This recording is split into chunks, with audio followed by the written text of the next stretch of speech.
Hey nerds, guess who's back?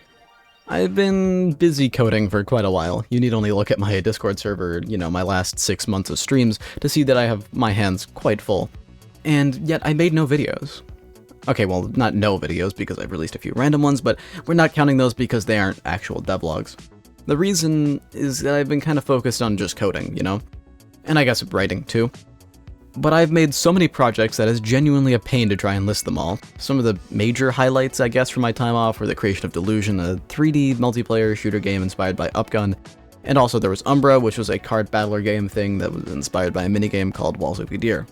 You can go download Umbra and Delusion now! Those two were kind of my main projects, but there were also quite a lot of smaller ones that existed throughout that time, like Chromatic, Equilibrium, Harvesting, etc. You don't need to hear about them all.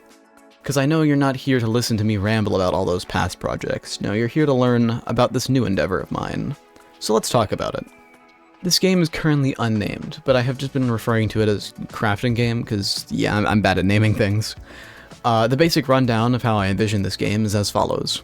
A single and or maybe multiplayer dungeon crawler game where you collect materials during each run. When the mission ends, you bring these materials back to your home base of sorts and craft new weapons and unlock more things in the game. Furthermore, the crafting system will not be like pretty much all other crafting systems in other games. I'm not like other girls, I swear. Because I want the players to be able to make any kind of weapon with any kind of material, any combination of them. You want a sword that is gold, diamond, and iron? Well, here you have one. No problem. I have quite a lot of ideas for things that can be made, and I am taking some inspiration from other games I've really liked, like Heroes of Hammerwatch, because I think that game was pretty good, but had some flaws. If I can make the same goodness without the same flaws, then we are going to be good.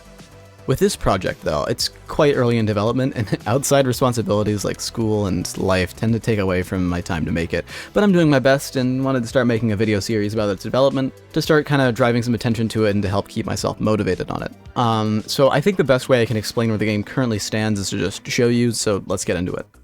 So here you have the main menu. Amazing, I know. But it's just a development thing. I made it bad, kind of on purpose, actually. It's just temporary. So if we get in this game, you can see we got our dude here. Some stuff is going on. We got my inventory here, which has a lot of weapons in it. We'll get to that in a second. Hold your horses. So moving down here, we have this orange box, and you can see we can select between these different things. But for now, I'll just pick the sword because it's the most simple.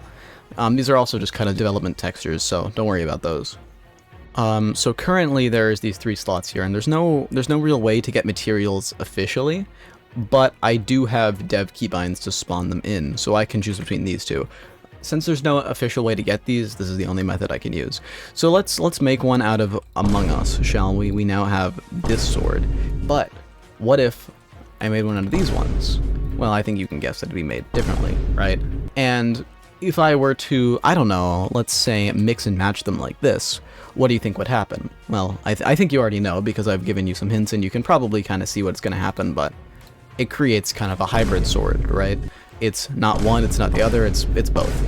So yeah, I'm sure you can see where the fun begins here because now we have 2 different materials which you can make in any combination, although there's going to be way more materials. And there's at least 4 different weapons here. I plan on adding more, by the way. These are just the only 4 that I've actually fully made yet. You can see that with these combinations of materials and different weapons, you can start getting some quite nutty amounts of combinations. So that'll be quite fun. Now closing out of that, I can go over here and I can open this, which is another shitty looking menu, but what this lets me do, it lets me put this sword here, and I can now equip it, and I can start attacking with it. Now, yeah, that's a bug. That thing isn't meant to exist here. It's kind of just a debug testing thing that I was using, but it's remained around, and it's causing some problems like that. Don't mind that soccer ball. But you actually can attack things, and don't mind the crash. It's whatever. But there's actually other things I can do too, because now that I have this, if I close everything away, you can see I can actually switch to this crossbow, and this thing actually starts shooting these arrows, which is pretty sick. Now, if I switch back to the sword that we made, we have this guy. Now, this blue guy, he's a little wacky. He's a bit different when you interact with him. He does this. Now, This is, I guess, a dungeon. You can kind of see that it's generating something, but you can't really tell what it is right now. If I start moving through, though, you can see we got these rats, which I can start beating the ever-loving hell out of, and they start dropping these, like, white things. I don't really know what they are. I've been thinking of them as, like, souls, but I don't know. Basically, whenever you kill an enemy, they do that. So these enemies, you know, they can attack you, they deal damage, and then you can go beat them up, and then they drop this, and that heals you, whatever. That's like kind of the basic game loop with just attacking and healing. You know, you go through, find some enemies, beat them up, get healing from them. Currently, I don't think it's the most balanced, but it's fine. I still have to work on the balancing of this. These are just temporary stuff.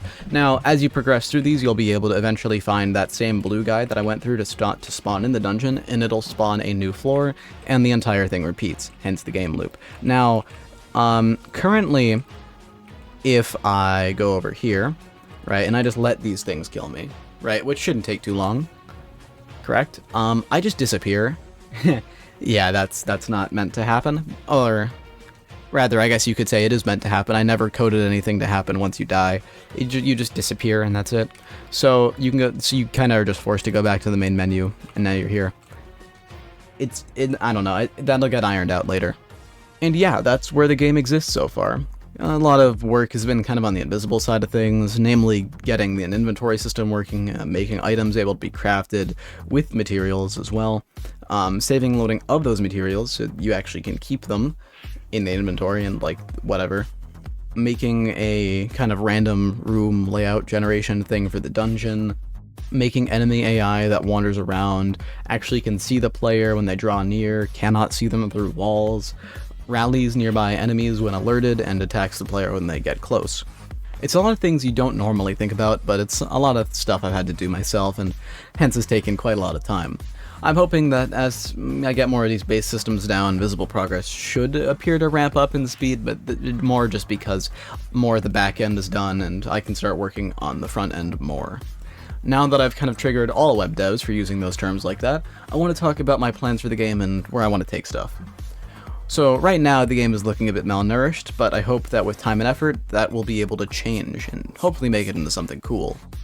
The first things I really want to get down are multiplayer integration, since it's kind of good to get the baseline of that going. I don't need to get it fully implemented, I just need to get something there.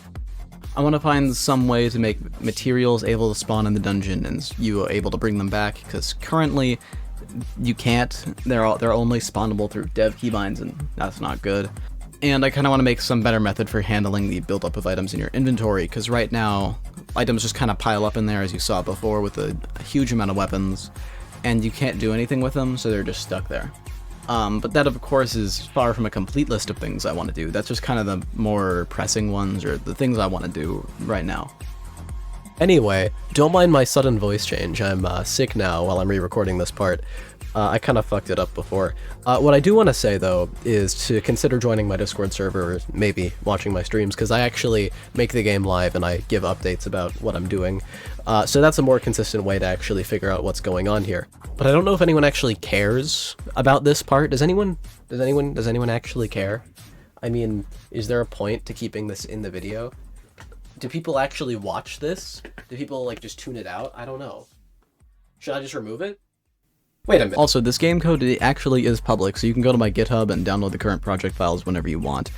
And yeah, that's really everything I have for this video, and it's already going to take long enough to edit as is, so I'm just going to close it off here.